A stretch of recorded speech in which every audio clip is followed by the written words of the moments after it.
Ipokeaje kwanza? Ni mwanzo mzuri, naweza kusema ni mwanzo mzuri kwa sababu inaashiria kwanza sisi wenyewe watu ambao tunajua tunachokifanya na pia tunakikubali tunachokifanya. Tunajikubali sisi wenyewe, sio kungoja mpaka mtu fulani aseme unajua wewe unatakiwa uje huku Tunduma nini, watu wanakukubali sana. Sisi wenyewe pia tunajikubali, kwa hatungoji mpaka mtu aje atuandalie tamasha kwenda kwa fans wetu.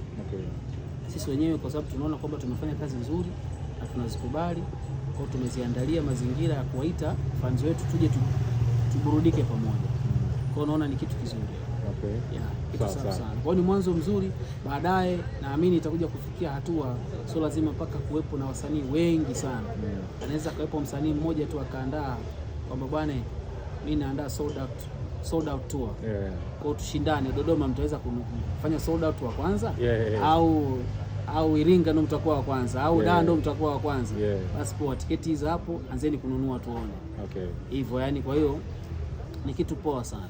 So, watu wanasema kuwa watu wanauliza kwa sababu umeonekana kuwa sasa hivi kama hivi, alhamdulillah una biashara zako unazifanya na nini, kwa hivyo maisha yako unaendesha kwa namna nyingine, sio muziki.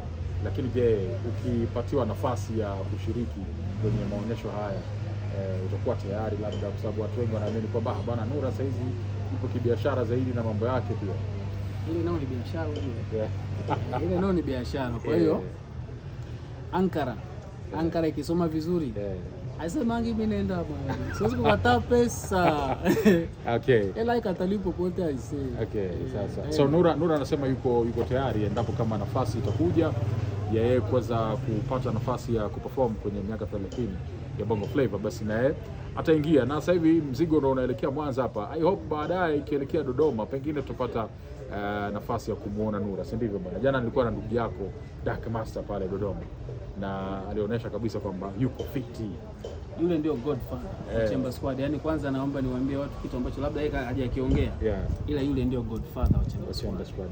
Yaani yule ndio godfather, na kitu ambacho tumeamua kukifanya mimi na Daki sasa hivi ni kwamba hatutapanda tena jukwani kama Nura peke yake au kama Daki peke yake. No. Kwa hiyo unapotaka kutuita kwenye kazi yoyote ile, waite Chamber Squad. Tunakuja kama Chamber Squad and we'll do everything as Chamber Squad.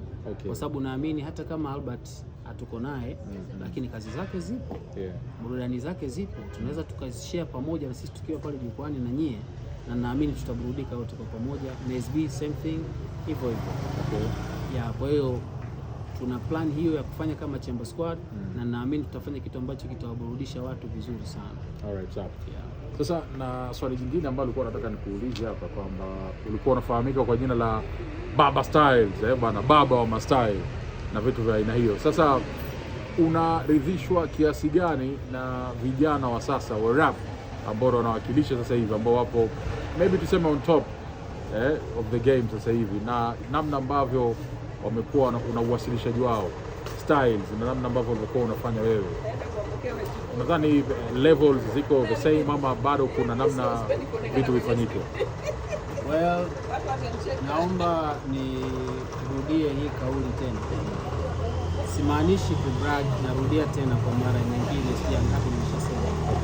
Baba atabaki kwa baba. Ila watu wanafanya vizuri. Kusema ukweli, they are doing good. Yaani wanafanya kile ambacho katika era ya sasa hivi inakihitaji, na katika ubunifu mkubwa na mzuri sana. Wanafanya vizuri. Unaona, wanafanya vizuri sana. Kwa hiyo wako vizuri. Any rappers ambao unafurahia labda midondoko yao na namna ambavyo wana switch styles kwenye rap game kwa sasa? Ndugu wangu Lunya yuko vizuri. Lunya yuko vizuri. Nice one. Lunya yuko vizuri. Yaani naomba tu nibaki na yeye. So Lunya amepata credit za Baba Star. Shout out to young Lunya kwa kile ambacho amekuwa akifanya, na baba wa style bana, young Lunya amekubali bana. Kwa hiyo watu inabidi nao appreciate, sio kama baba amekuwa akifanya. So namna hiyo. So turudi sasa kwenye swala la rap music na namna ambavyo limekuwa likienda.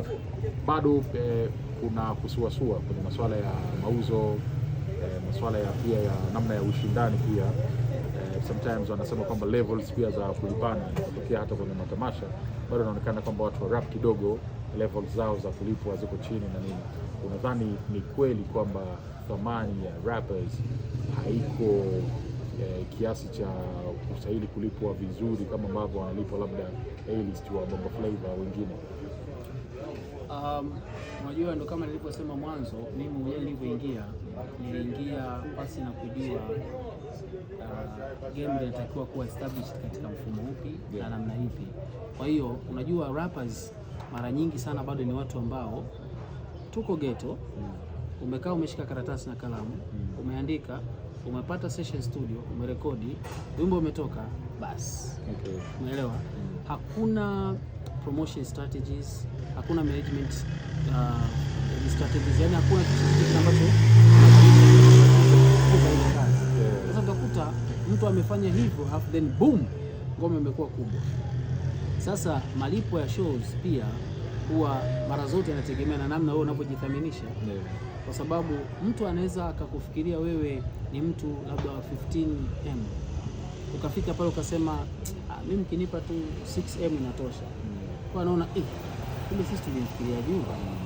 So pia namna mtu anavyojivalue yeye mwenyewe, unaona, inategemea. Alafu na hayo masuala niliyosema, kwa sababu ukishajiestablish vizuri, kukawa kuna huyu ana kazi hii, huyu ana kazi hii, huyu ana kazi hii, huyu ana kazi hii, mtafikia hizo level za kwamba nawapa mikataba mezani, chagueni. Nachagua huu hapa 300, nachagua huu hapa 200, nachagua huu hapa 500. Maisha ni hivyo. Kwa hiyo kutokana na kwamba establishment bado ipo kutoka mtaani kuja kwenye industry, ndio maana bado haijawa na mfumo mzuri wa kusababisha wale watu wapande thamani inavyotakiwa. Sawa. Anyways, kwako msikilizaji ambaye unaendelea kutusikiliza kutokea Dar es Salaam,